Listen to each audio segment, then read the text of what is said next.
So far, kasi dito tayo ngayon sa Terminal 2 na iya. So far, sa airside, parang mas madaming improvements sa Terminal 1 kesa sa Terminal 2 and 3.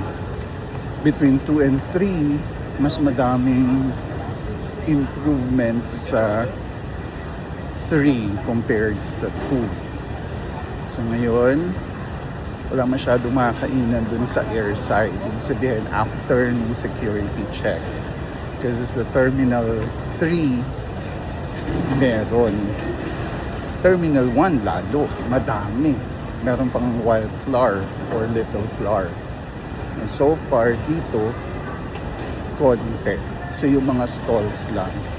Di pa ako nakakapunta dun sa kabilang side kung nandun yung, kung saan nandun yung gate ko. So, let's see.